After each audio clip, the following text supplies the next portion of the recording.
আসসালামু আলাইকুম, সবাইকে শুভেচ্ছা জানাচ্ছি। মাসুম মাহবুব দেখছেন ওপেন দ্য ইউটিউব চ্যানেল এবং মাসুম মাহবুব ফেসবুক পেজ।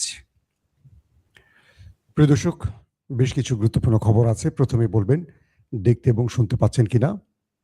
ইদানিং সাউন্ডের বেশ প্রবলেম যাচ্ছে, খুব শীঘ্রই প্রবলেমটি দূর হবে। আমি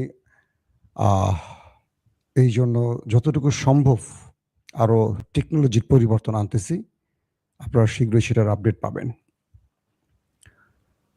আমার একাধিক জায়গায় স্টুডিও থাকার কারণে যখন আমি একটি জায়গায় থাকি আরেকটি জায়গায় চলে যাই, তখন দেখা যায় কিছুটা পরিবর্তন হয়ে যায়। তো এই জন্য কিছু প্রবলেম আপনাদের ভোগ করতে হয়েছে, শীঘ্রই কেটে যাবে। আজকের আমার কাছে থাকা সবচেয়ে গুরুত্বপূর্ণ খবরটি কি জানেন? এই যুদ্ধে আসলে জিতলো কারা? ট্রাম্প কি বলছে, ইরান কি বলছে? মাঠে নেমে গেছে এবার নতুন করে রজব তাইয়িপ এরদোয়ান। ইসরায়েলের সাথে কঠিন খেলা শুরু। এরদোয়ান বলছেন যে কোনো সময় নেতা কাকুর সাথে তার লড়াই শুরু হতে পারে, অর্থাৎ ইসরায়েল তুরস্কের মধ্যে নতুন একটা ঘটনা ঘটতে পারে। পাশাপাশি পাকিস্তান থেকে দুই দেশের ডেলিগেটরা চলে গেছেন একেবারে শূন্য হাতে। আমেরিকান পাতা ফাঁদে ইরান পা দেয়নি, এজন্য ট্রাম্প আবারও হতাশ।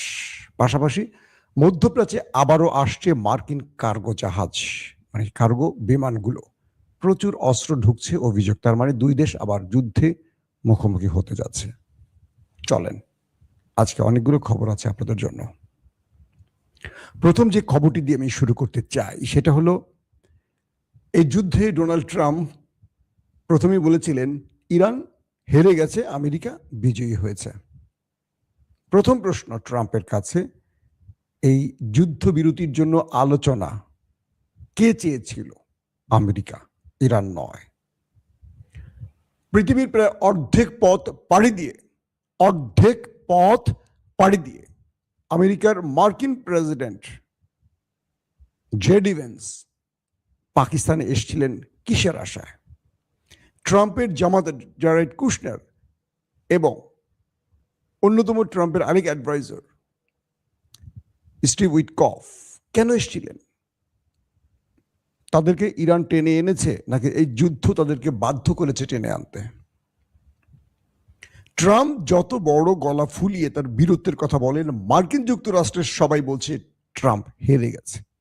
ইন্টারেস্টিং ব্যাপারটা কি শোনেন, যখন দুটো দেশের মধ্যে যুদ্ধবিরতি নিয়ে এবং সমাধানে বিভিন্ন বিষয়ে আলোচনা চলছিল, 21 থেকে 24 ঘন্টা বলা হচ্ছে টাইমটি, দুটো দেশের মধ্যে এই আলোচনা চলাকালীন সময়ের মধ্যে ইরান এমন ভাবে ওই দেশটিকে ধোলাই করেছে আলোচনার মধ্যে, যেখানে আমেরিকার J.D.. Vance, Kushner, Steve Witkoff বড় কোনো কথাই বলতে পারেনি। একটু পরপরই শুধু প্রেসিডেন্ট ট্রাম্পকে ফোন করেছেন আর মতামত চেয়েছেন।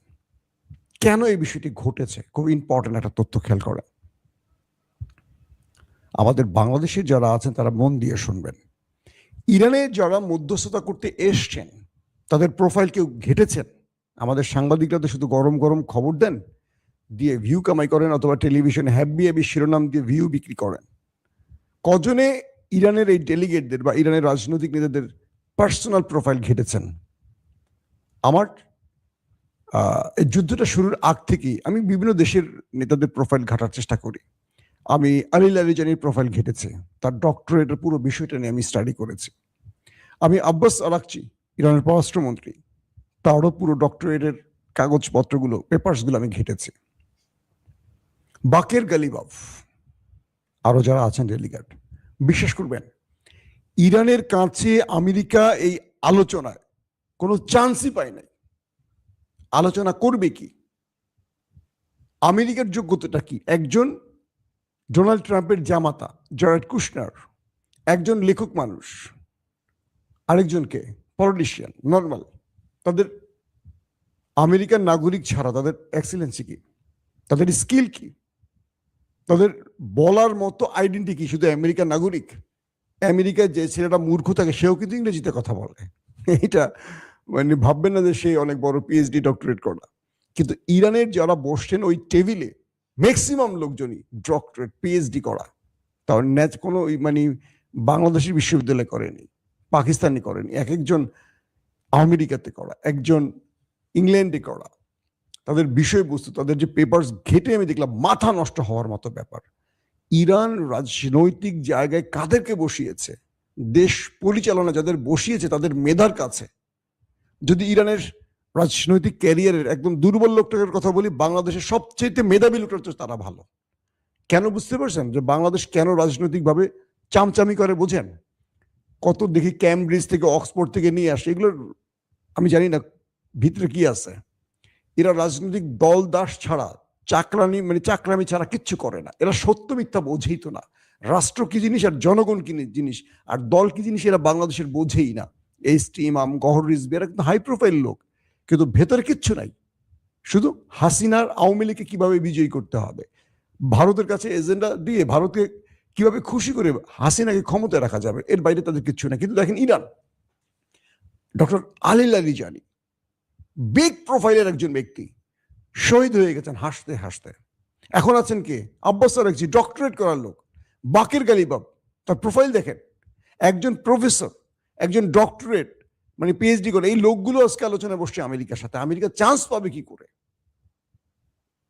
তারা আলোচনার মধ্যে একটু পরবর্তী ট্রাম্পকে ফোন দিছে। এই ইরান এটা বলেছে আমরা কি করব, এটা বলেছে। আসলে মূলত খেলাটা হয়েছে কি দেখেন, খেলাটা হয়েছে ইরানের সাথে। এই খেলাটি আমেরিকার বলা হচ্ছে দুটো পরিকল্পনায় বা দুটো ফাঁদ তৈরি করছিল মার্কিন প্রেসিডেন্ট ট্রাম্প।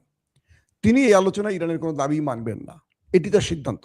কিন্তু তিনি কোনোভাবেই ইরানকে দিয়ে যুদ্ধ বিরতি ঘটাতে পারছিল না। ইরান যেভাবে ধোলাই দিচ্ছিল, তো তার জন্য কয়েকটা দিন সময় লাগবে, কারণ আমেরিকার অস্ত্র ফুরিয়ে আসছিল গালফ কান্ট্রিতে, বা ইসরায়েলের কাছে মিসাইল ফুরিয়ে আসছে, তাদের প্রতিরক্ষা সিস্টেম অন্ধ হয়ে গেছে।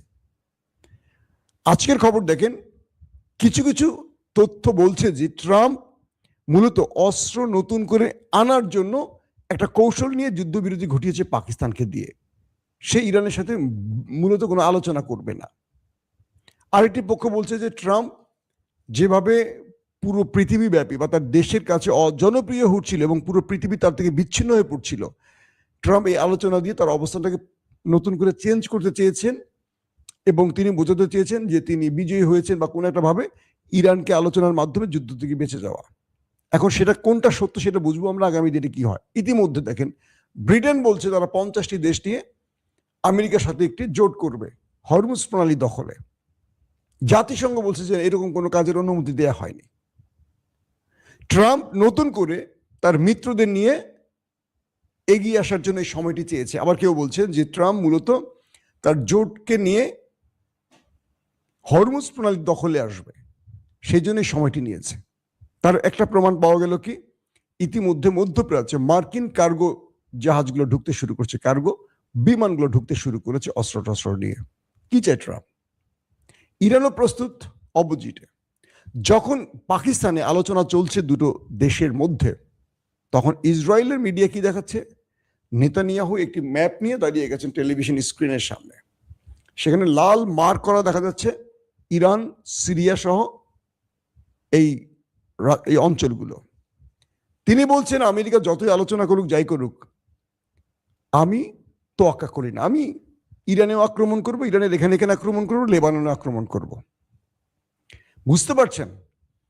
ট্রাম্পকে সে তোয়াক্কা করে না, বলছে আমেরিকা আমি তোয়াক্কা করি না, আমি যুদ্ধে ইরান এবং লেবাননকে আবার হিট করা শুরু করবো। এই পয়েন্টে দেখাচ্ছে সে ম্যাপে। মূলত আমেরিকাকে আসলে নিয়ন্ত্রণ করছে ওই দেশটি। ট্রাম্প কি করবেন কি করবেন না সিদ্ধান্ত দিচ্ছেন নেতানিয়াহু। এটা আমেরিকানরা বলছে, আমি বলছি না। এই যুদ্ধের পর আলোচনাটা সফল হবে কি হবে না, এটা নিয়ন্ত্রণ করছেন এই পদ্ধতিকে নেতানিয়াহু বা ইসরায়েল আমেরিকাকে। নতুবা এখানে যে আলোচনাগুলো হয়েছে এগুলো সবগুলো ইরানের বৈধ অধিকার নিয়ে আলোচনা হয়েছে। দেখেন আমেরিকা যে দাবিগুলো করেছে ইরানের কাছে, প্রত্যেকটা ইসরায়েলের দাবি, আমেরিকার দাবি নাকি নিউক্লিয়ার শূন্যের কোঠায় আনতে হবে। এটা কার দাবি? ইসরায়েলের। আমেরিকা কিন্তু শূন্যের কোঠায় বলেনি। আমেরিকার ওবামা বলেন, এরপর যে বুইরা খাটাস কি জানিয়েছিল, যারা ছিল পরবর্তী জো বাইডেন, এরপর ট্রাম্প, তারা বলছে যে যেই পরিমাণ ইউরেনিয়াম সমৃদ্ধ না করলে, মানে যেটা করলে নিউক্লিয়ার বোমা বানানো সম্ভব, সেটা করা যাবে না। একটা লিমিটের মধ্যে রাখতে হবে, 60%-এর নিচে রাখতে হবে, এইটা সেটা। আর ইসরায়েল কি বলছে? শূন্যের কোঠায়। ইরান নিউক্লিয়ার নিয়ে এটা মার্বেলও বানাতে পারবে না, এরকম ভাবে নির্দেশনা। পাশাপাশি যে নিউক্লিয়ার ইরানের হাতে আছে এগুলো সব আমেরিকা বা ইসরায়েলের কাছে দিয়ে দিতে হবে। ও মাই গড, বুঝতে পারছেন? ইরানের যা নিউক্লিয়ার আছে বা ইউরেনিয়াম আছে, ইরান যেই 450 কেজি সংগ্রহ করেছে, এগুলো দিয়ে দিতে হবে কাকে? আমেরিকাকে। ইরান জীবনে এটা রাজি হবে? পৃথিবী উল্টে গেল, ইরান বলছে যে না। ইরান বলছে ওরা এই মিটিং এর নামে আসলে প্রতারণা করতে এসছে, এটা ইরান জানে। ইরান বলছে যে তারা আলোচনার নাম করে ভিন্ন পরিকল্পনা বাস্তবায়নের জন্য খেলছে। ইরান প্রস্তুত আছে, তোমরা যে খেলায় খেলতে চাও ইরান প্রস্তুত আছে। ইতিমধ্যে পাকিস্তানও হতাশ, কারণ আলোচনা ব্যর্থ হয়েছে। জেডি ভ্যান্স আমেরিকা চলে গেছে, ইরানের ডেলিগেট ইরানে চলে গেছে, কোন রেজাল্ট আসে নাই। এরই মধ্যে তুরস্কের প্রেসিডেন্ট রজব তৈয়ব এরদোয়ান কি বললেন? যদি পাকিস্তানে এই আলোচনা না হতো তাহলে এই যুদ্ধে পাকিস্তান ওই দেশটির বিরুদ্ধে জড়িয়ে যেত। এরদোয়ান বলছেন লেবানন ইরান আমাদের ভাই।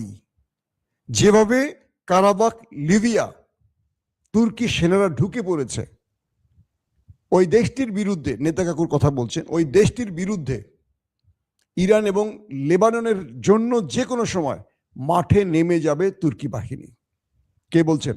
এরদোয়ান। গরম হয়ে গেল নেতানিয়াহু, এখন চলছে হ্যাব্বি আকারের কথাবার্তা, যে কোনো সময় এই লড়াইতে জড়াতে পারে তুরস্ক। এই হুমকি এরদোয়ানের মুখ থেকে এসছে। পাকিস্তানের প্রতিরক্ষা মন্ত্রী এবং পররাষ্ট্রমন্ত্রী কঠিন ভাষায় টুইট করেছে দেশটির বিরুদ্ধে, আবার সেই টুইট মুছতে হয়েছে, আবারও করছে, আবারও মুছতে হয়েছে আমেরিকার ঠাপানি খেয়ে। প্রশ্ন হলো তুরস্ক কি আওয়াজ দিচ্ছে নাকি এই যুদ্ধে জড়াবে? এখন হিসেবটা চলে গেছে অন্যদিকে, খুব মন দিয়ে শুনবেন। যদি আমেরিকা তার মিত্রদের নিয়ে হরমুজ রক্ষায় আবার নামে, এই যুদ্ধ তৃতীয় বিশ্বযুদ্ধের দিকে যাবে, যেটা আর যুদ্ধবিরতি দিয়ে সমাধান হবে না। কারণ এই লড়াইতে তুরস্ক আসবে, এই লড়াইতে চীন রাশিয়া নেমে যাবে, এই লড়াইতে উত্তর কোরিয়া নামবে। কারণ চীনের পররাষ্ট্রমন্ত্রী জরুরি ভিত্তিতে উত্তর কোরিয়া সফর করেছেন কিম জং উনের সাথে, গত একদিন দুদিন আগে আমি আপনাদের লাইভে বলেছি।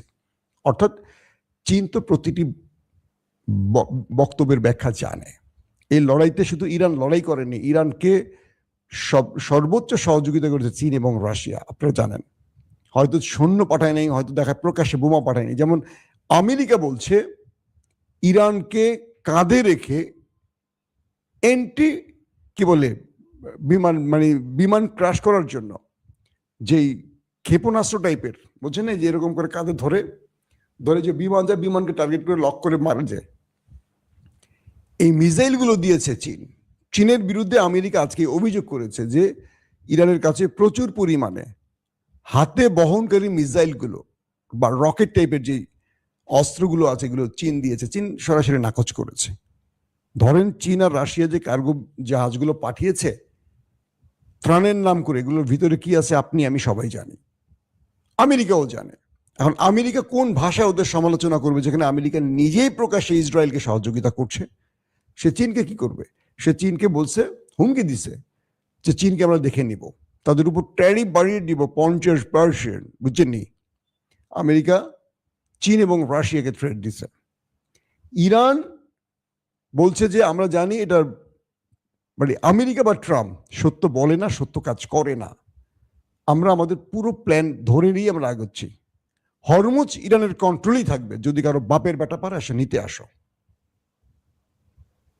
এখন আমেরিকা নতুন করে আবার অস্ত্র আনছে, আবার নেতানিয়াহু নতুন করে হুমকি দিচ্ছে। পাশাপাশি আজকেও নেতানিয়াহু আবারও লেবাননে ব্যাপক অ্যাটাক করেছে, অনেক মানুষ প্রাণ হারিয়েছে। এবং নতুন করে এই মাঠে এরদোয়ান নেমে যাওয়ায় যুদ্ধের পরিস্থিতি কোন দিকে যাবে? একদিকে তুরস্ক ন্যাটোর দেশ, আবার একদিকে তুরস্ক মুসলিমদের অন্যতম বন্ধু রাষ্ট্র। যে কোনো মুসলিমদের বিপদে তুরস্ক রাষ্ট্রটি বা এরদোয়ানের দেশটি এগিয়ে আসে। কিন্তু তুরস্ক অনেক রকম চাপে থাকে, ঘরে এবং বাইরে। আপনারা জানেন একটি সেকুলার দেশ, রাষ্ট্র ক্ষমতায় এরদোয়ান থাকলেও এই দেশটিকে নিয়ে খেলে। ভেতরে ইসরায়েল আছে, সেকুলার CHP TSP আছে, বহুত ওই মাথামোটা আর কি বামরা আছে, অনেক কিছু সম্ভব। কিন্তু এরদোয়ানের সাথে নেতানিয়াহুর বিরোধ কিন্তু অনেক দিন ধরে। এই দুটো দেশের মধ্যে দুতিয়ালিও বন্ধ ছিল, মানে একদম কি বলবো, এম্বাসিও বন্ধ ছিল। অনেক ফাইট লড়াই গেছে গাজাকে হেল্প করা নিয়ে। তো এবার তুরস্ক যে কথাটি বলেছে, তারা ইরান এবং লেবাননের জন্য মাঠে নামবে, এটি যদি সত্যি হয় খেলা জমে উঠবে। এরদোয়ান বলছেন, আমি কয়েকটি গণমাধ্যমে দেখলাম, এরদোয়ান স্পষ্ট করে বলছে যে পুরো মধ্যপ্রাচ্যকে অশান্ত করছে ওরা, রক্ত ঝরাচ্ছে ওরা, ওদের বিরুদ্ধে এখন সবার নেমে যাওয়া বা ওদের বিরুদ্ধে লড়াই করে এখন ফরজ হয়ে গেছে। এটা এরদোয়ানের কথা, আমার কথা না। তিনি যে কথা বলেছেন সেই কথাটা এখন বাস্তবায়ন করুন, আমরা দেখতে চাই। কারণ আসছে সময়তে যদি ইরানের বিরুদ্ধে ইউরোপীয় এবং আমেরিকারা জোট করে নামে, সেই ক্ষেত্রে ইরানের জোটটাকেও শক্তিশালী হতে হবে। তবে চীন, রাশিয়া, ইরান সঙ্গে যদি তুরস্ক থাকে খেলা, আর যদি উত্তর কোরিয়া থাকে, এই খেলা খুব কঠিন হয়ে পড়বে। ওই ইউরোপের 50টি, 60টি বা 70টি, 100টি বন্ধু বলেই আসলে হবে না। এরা ম্যাক্সিমাম এলো আকাটা, মানে ভয় আগে অর্ধেক শুয়ে পড়বে। এক ইরান যেভাবে দুটো দেশকে শুইয়ে দিয়েছে, সঙ্গে গালফ কান্ট্রিকে, তার মানে ইরানকে হালকা করে নেওয়ার কোনো সুযোগ নেই। সো আমরা আশা করি এই যুদ্ধটা আর না আগাক, ট্রাম্পের শুভবুদ্ধির উদয় হোক, তিনি যে প্রতারণামূলক কাজগুলো করছেন এটা বন্ধ করুক। কারণ পৃথিবী এমনি সংকটে আছে, পুরো পৃথিবীর জ্বালানি সংকট তৈরি হয়েছে, মানুষের মধ্যে কি হতাশা। আমি আমার কথা কি বলবো, 6 দিন পাম্পে দৌড়ে আজকে মাত্র 20 লিটার তেল পেলাম। তো পাম্পের মালিক বিএনপি করেন, আমার সাথে সম্পর্ক ভালো, তাকে ফোন করে পার্সোনাল রিলেশন দিয়ে। আরেকদিন গ্যাস পেয়েছি ডিসি অফিসের সুপারিশ দিয়ে। বুঝতে পারছেন বাকি লোকদের অবস্থা কি? আমি কোনো লং জার্নি করতে পারতেছি না, আমার অনেক জরুরি কাজ আটকে আছে। আপনাদের জন্য কিছু আধুনিক ডিভাইস কিনবো, সাউন্ড সিস্টেমের প্রবলেমের জন্য এক জায়গা থেকে এক জায়গায় মুভ করতে পারছি না। কোথায় গিয়ে আমি আটকে পড়বো আল্লাহ ভালো জানে। এই দেশের পরিস্থিতি বোঝেন, যদি আমাদের এই অবস্থা, একদম অতি সাধারণ মানুষের কি অবস্থা হয়। কঠিন একটা অবস্থা বাংলাদেশের। যুদ্ধটা শুরু হলে ভয়াবহ দিকে যাবে বাংলাদেশ, পুরো পৃথিবী লকডাউনে চলে যাবে, এরকম হুমকি আসতেছে। এখন ট্রাম্প কি করবে? তিনি কি ইসরায়েলকে খুশি করতে আবারও যুদ্ধে জড়াবে, নাকি তিনি ইরানের দাবি মেনে নিয়ে পৃথিবীকে শান্তির পথে টেনে নেবে? সেটা দেখার অপেক্ষা রইলাম আমরা। প্রত্যেকে ভালো থাকবেন। আল্লাহ হাফেজ। ওপেন দাইস মানে সত্যকে সত্য বলা, মিথ্যেকে মিথ্যে বলা। আমরা শোনা কথা নয়, চোখে যা দেখি তাই বলি।